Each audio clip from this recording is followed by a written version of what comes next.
This is Chris Reddick with Chris Reddick Financial Planning.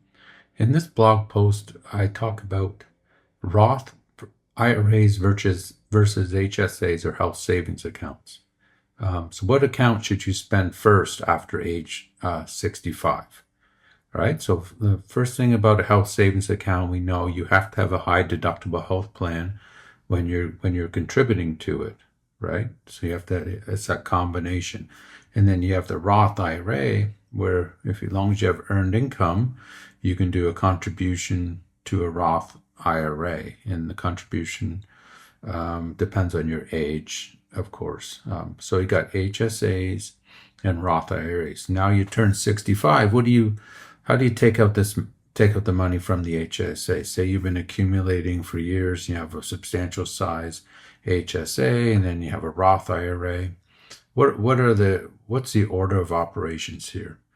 So the first thing we know about a Roth IRA, you got tax-free growth and withdrawals after 59 and a half, and after the account has been open at least 5 years. So that's a qualifying event. So it all comes out tax-free.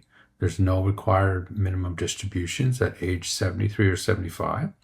It becomes an excellent inheritance vehicle because your heirs don't pay any tax on the distributions.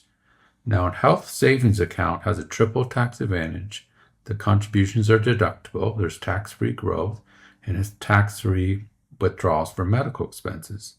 And the interesting thing about an HSA is that after age 65, you can actually take out the contributions penalty-free, but you still pay tax on it if you, for example, you didn't use it for healthcare. If you use it for healthcare, it comes out tax and penalty free. Okay, so the rules change when you turn 65. So Roth withdrawals remain completely tax free, so you can use them on anything you want, right? HSA withdrawals for medical expenses are tax free, and at age 65, the 20% penalty disappears.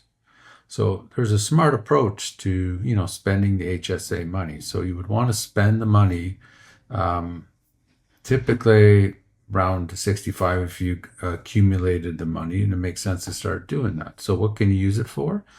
Well, you can use it for Medicare premiums, right? They can be quite substantial. Prescription drugs, doctor visits, dental and vision, medical equipment, supplies.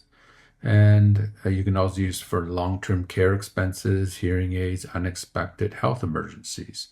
So the idea is try to use it for medical, as much medical care as you can. So keep those receipts from the past so you can get reimbursed from previous expenditures where you weren't reimbursed. And then Roth you could spend on travel, vacation, home improvements, gifts, and so forth, right? Okay, so what is the action plan? How would you approach this? So at age 65, you would have to stop contributing to an HSA because when you're on Medicare, you cannot, that wouldn't count as a high deductible health plan. So you would have to stop then. You keep adequate cash to cover unexpected medical expenses, and you monitor your income thresholds, right? Coordinate with other income sources and so forth, right? So the HSA and the Roth IRA become powerful tools you can use after age 65. All right, so hope you enjoy this blog post. Reach out to me in the contact page below if you want to talk more about retirement planning strategies. Have a good day.